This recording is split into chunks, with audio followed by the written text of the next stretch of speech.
Okay, so we just finished talking about sentences, which were a specific kind of well-formed formula, and we noted that they were the formulas which were to be interpreted as things that are true or false within our object of interest.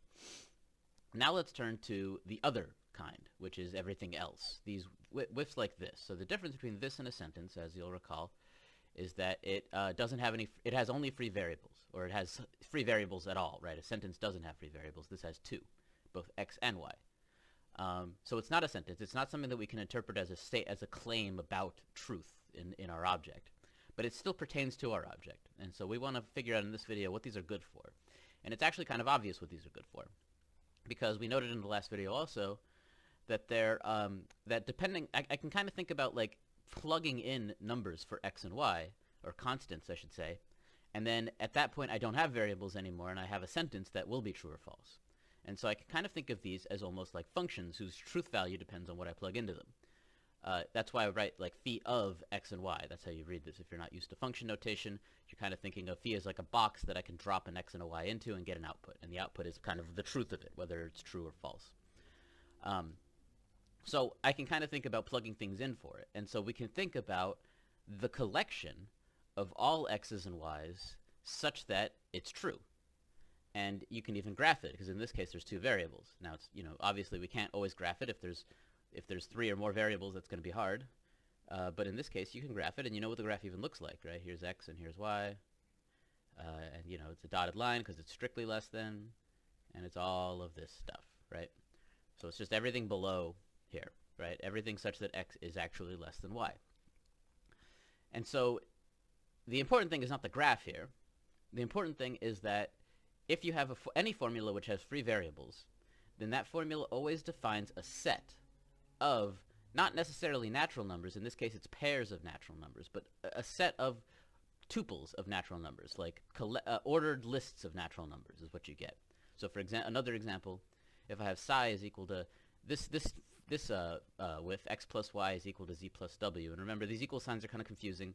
This is in the metamath. I'm saying that psi is equal to this string, and this string happens to include the symbol equality, right? So that's how I'm thinking about this. And it's got four free variables, and so there's a set of quadruples which make it true. I don't really care what it is, but it's a set of ordered lists of four numbers, right? That's what it is. It's an element. The things that make psi true are like elements of n to the fourth power. That's what you would write, right? People are used to writing R2, I think they see this in high school. This is the real plane, the plane of two. This is what you draw graphs and stuff. N to the 4 is no different. It's just four numbers side by side. So and so here's the conclusion, which is that each formula with free variables defines a set of ordered tuples. That's what these things are good for. If you have a sentence, that is to say you have something without free variables, then you have essentially strings that function as claims that are true or false for the natural numbers. If you have a formula with free variables, then you have things that are used to define sets of random variables, not random variables, sets of things made out of natural numbers, right? Sets of, could be two numbers or three or whatever, but it's sets of lists of natural numbers essentially. I.e. if phi of x1 through xk is a well-formed formula with k free variables, then phi will define this set S of phi, which is the set of all these k tuples, x1 through xk. So we call these we got doubles here, quadruples here. At some point you got to give this up and just say k tuples, right? 4 tuples. You can say this is a pair, or you can say that it's a 2 tuple. So we're just going to call these tuples. So it's the set of all k tuples such that phi, when you plug in that k tuple, is true for the natural numbers, for the object of interest, right?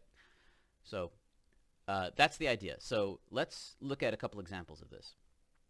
So my first example down here is phi of x equals the string there exists a y such that 2 times y equals x. I probably should have written, if I'm sticking to my actual language language of number theory, I should put a like times sign here instead of 2 just y next to each other, but I didn't. But in any case, it's there exists a y such that 2y equals x, and I think you can see pretty quickly that this defines the set of even numbers, right? It's the set of all of the x's such that 2 times something equals it.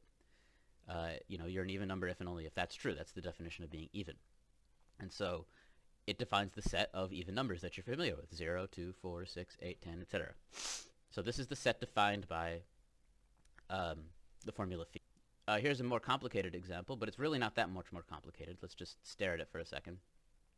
Psi of x is, there exists a y, and I wrote this entirely in the language, so there's some things that obviously could be simpler, but there exists a y such that it's not the case that y equals 1. That is to say, so this right here is I don't have a not equals in my language, but I do have a negation, so I'm writing this not sign in front of the equals to kind of function for the not equal. But what I really want to write is that y is not equal to 1.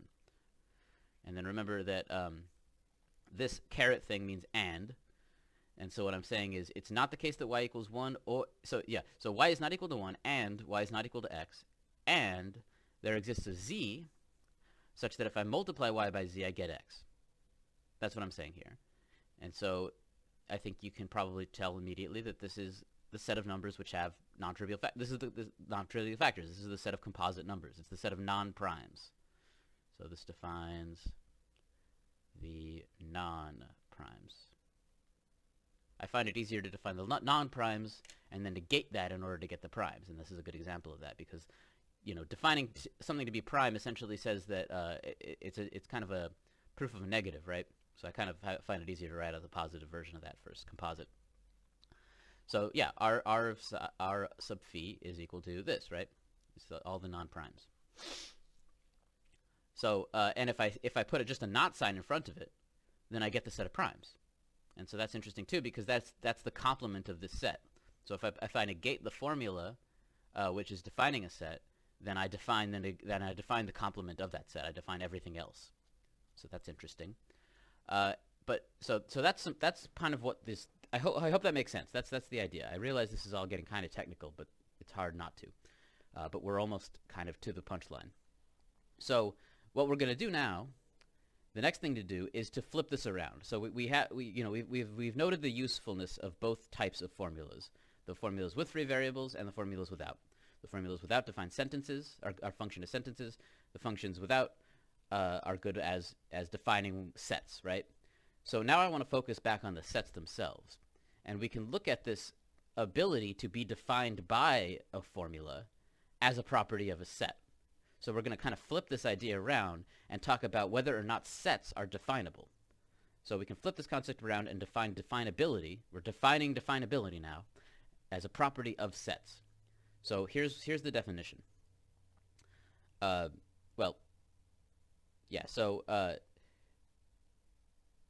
we say that a set of k tuples A.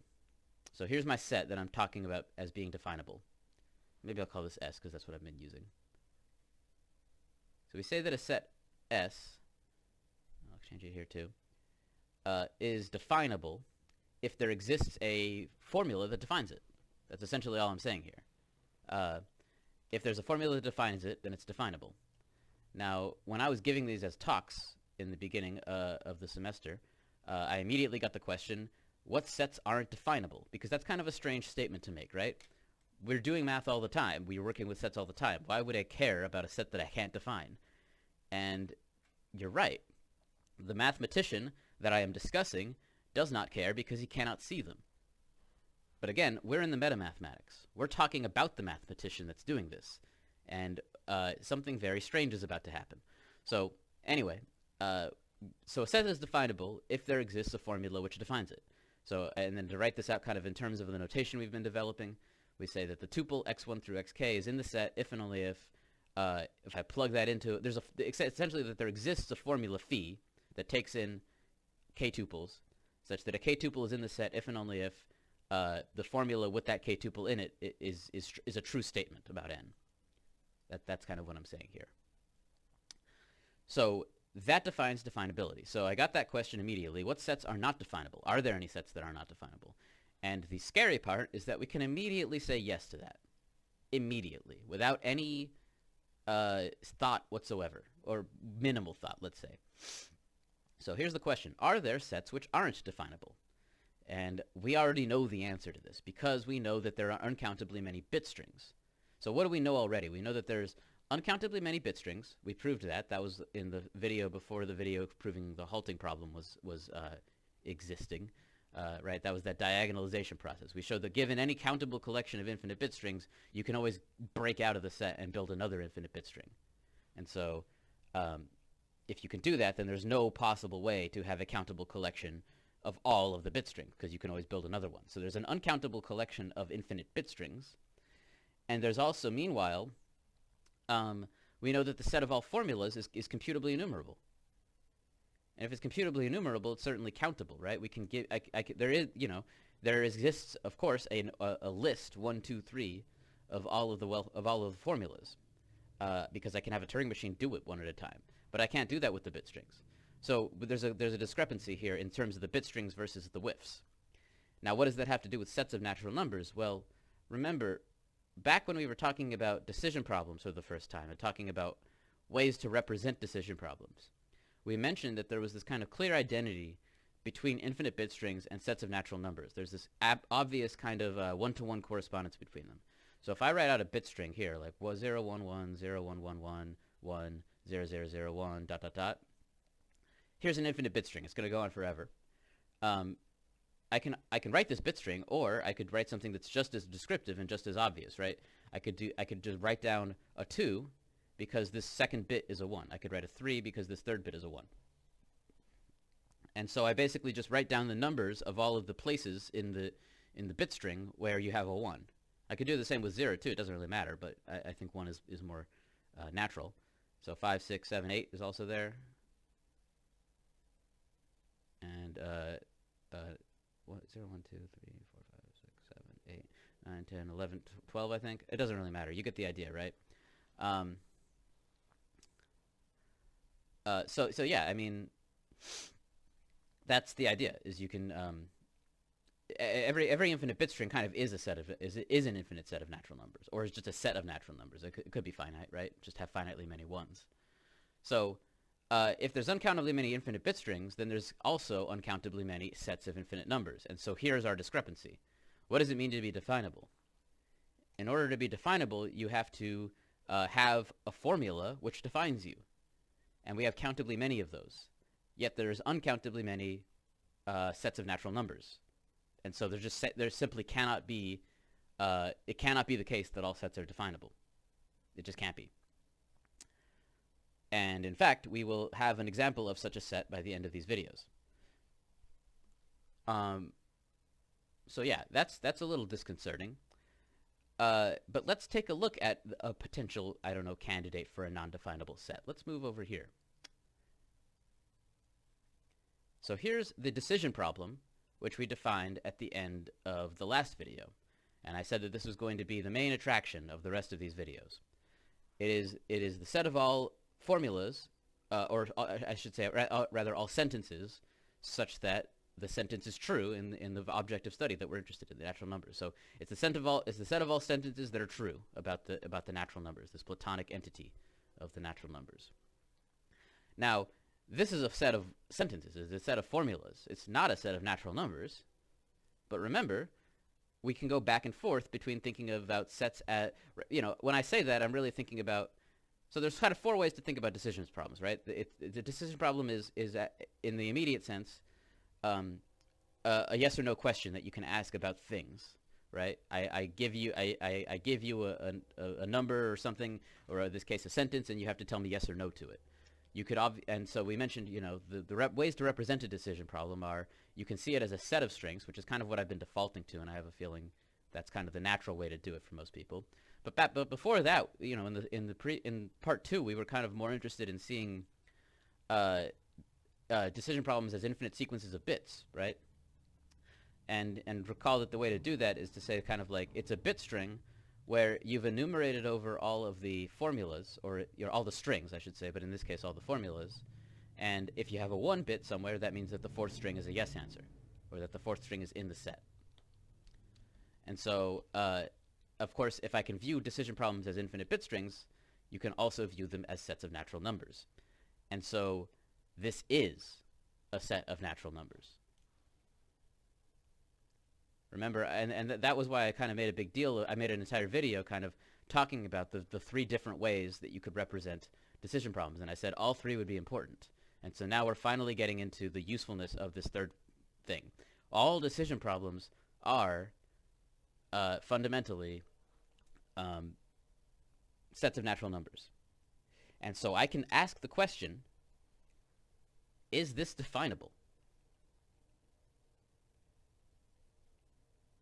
Now that probably is starting to make people a little bit uncomfortable because it's starting to feel a little self-referential. I'm talking about the natural numbers, and now I'm talking about the set of all true statements about the natural numbers within the natural numbers, or something like that. There's a bit of strangeness happening already, and I hope people see that. But it's totally fine. We can see it that way. We mean we can't necessarily see it as definable, but it is certainly a set of natural numbers. And so I noted down here, by the way, that the framing of this as a decision problem was contingent, and subsequently the ability to see it as a set of natural numbers was contingent on the ability to enumerate over all of the sentences, which we showed could be done, right? So, I have to be able to enumerate the strings one at a time in order to make this infinite bit string. But we've done that, and so, and so at that point, we can think about this as a decision problem like all of the other decision problems that we've been doing since the beginning. And so any decision problem can be thought of as a set of numbers, including this one. And so in the next video, this is probably going to end as a short one. In the next video, we are going to define a hierarchy of definable sets. And we're going to give it a name that we might have heard already.